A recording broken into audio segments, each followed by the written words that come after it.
Hi, അസ്സലാമലൈക്കും. ഇന്ന് ഞാൻ വെളുത്തുള്ളി അച്ചാർ എങ്ങനെയാണ് ഉണ്ടാക്കുന്നതെന്ന് കാണിച്ചു തരാം.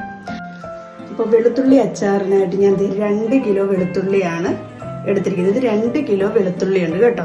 ഈ വെളുത്തുള്ളിയാണ് ഞാൻ അച്ചാറിട്ട് കാണിച്ചു തരാൻ പോകുന്നത് കേട്ടോ. അപ്പോൾ വെളുത്തുള്ളി അച്ചാറിന് വേണ്ട വെളുത്തുള്ളി വറുത്ത് കോരാനായിട്ട് ഞാൻ ഇവിടെ പാത്രം അടുപ്പേ വെച്ച് ഇതാക്കിയിട്ടുണ്ട്. അപ്പോൾ ഈ വെളുത്തുള്ളി വറുത്ത് കോരിയിട്ട് വേണം അച്ചാർ ഉണ്ടാക്കാനായിട്ട്. അപ്പോൾ നമുക്ക് വറുത്ത് കോരാം കേട്ടോ. അപ്പോൾ വെളുത്തുള്ളി വറുത്ത് കോരാനായിട്ട് ഉരുളി ചൂടായിട്ടുണ്ട്. നമുക്ക് നല്ലെണ്ണ ഒഴിച്ചു കൊടുക്കാവേ.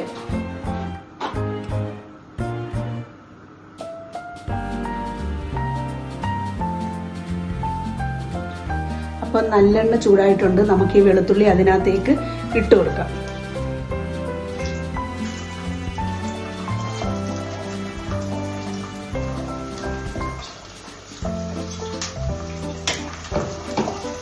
വെളുത്തുള്ളി നമ്മൾ അതിനകത്തേക്ക് ഇട്ട് കൊടുക്കണം. പ്രധാനമായിട്ട് ഇതിനകത്ത് വേറൊരു കാര്യമുണ്ട്. വെളുത്തുള്ളി അധികം മൂക്കരുത്. അധികം മൂക്കാതെ വേണം വറുത്ത് കോരി എടുക്കാനായിട്ട്. എന്നാലേ ആ അച്ചാറിനുള്ള പാകമാകത്തുള്ളൂ കേട്ടോ. ഒത്തിരി മൂത്ത് പോയാൽ കൊള്ളില്ല. അപ്പം അച്ചാറിനുള്ള വെളുത്തുള്ളി എല്ലാം നമ്മൾ വറുത്ത് കോരി എടുത്തിട്ടുണ്ട്. ഇനി ആ വറുത്ത് കോരിയ എണ്ണയ്ക്കകത്തോട്ട് നമ്മൾ അച്ചാർ ശരിയാക്കാൻ പോകണം. അതിന് വേണ്ടത് മുളക് പൊടി, മഞ്ഞൾ പൊടി, കായപ്പൊടി, ഉലുവാപ്പൊടി, കടുക്, ഇഞ്ചി, പച്ചമുളക് ഇതെല്ലാമാണ് വേണ്ടത് കേട്ടോ. ഇനി നമ്മൾ ആ വറുത്ത് കോരിയ എണ്ണയിലോട്ട് കടുക് ഇട്ട് കൊടുക്കാം.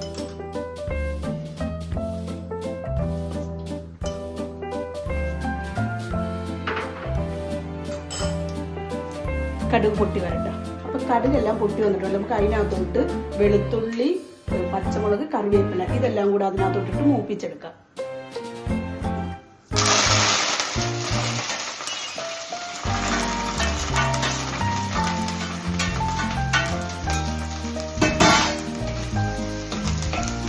അത് കിടന്ന് ഫ്രൈ ആകട്ടെ കേട്ടോ. അപ്പൊ ഇഞ്ചിയും പച്ചമുളകും കറിവേപ്പിലയൊക്കെ നന്നായിട്ട് മൂത്തിട്ടുണ്ട്. ഇനി നമുക്ക് അതിനകത്ത് ചേർക്കേണ്ട പൊടികൾ ചേർത്ത് കൊടുക്കാം. മുളക് പൊടി,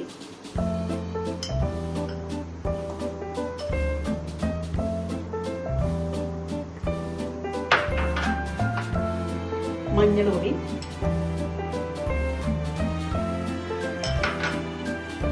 വറുത്ത് പൊടിച്ച ഉലുവാപ്പൊടി,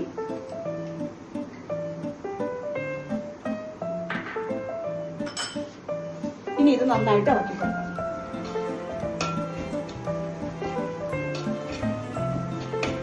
മൂത്ത് വരട്ടെ. ഇനി നമുക്ക് വിനാഗിരി ചേർത്ത് കൊടുക്കാം.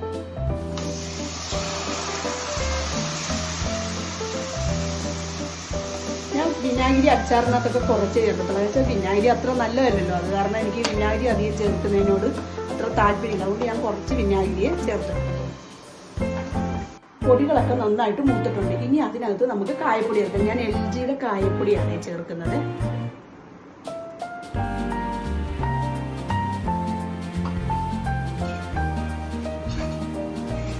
ഉപ്പിട്ട് കൊടുക്കാം.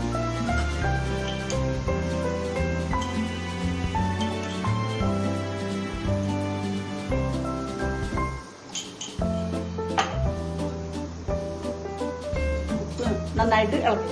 അരപ്പൊക്കെ നന്നായിട്ട് തിളച്ചിട്ടുണ്ട്. ഇനി അതിനകത്തേക്ക് നമുക്ക് വെളുത്തുള്ളി ചേർത്ത് കൊടുക്കാം.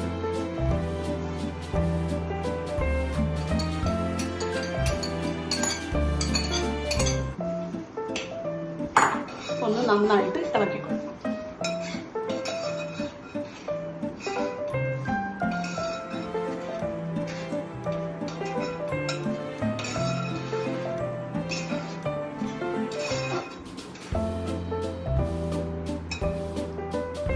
ഇനി അത് അതിനകത്ത് കിടന്നൊന്ന് റെഡിയാകട്ടെ.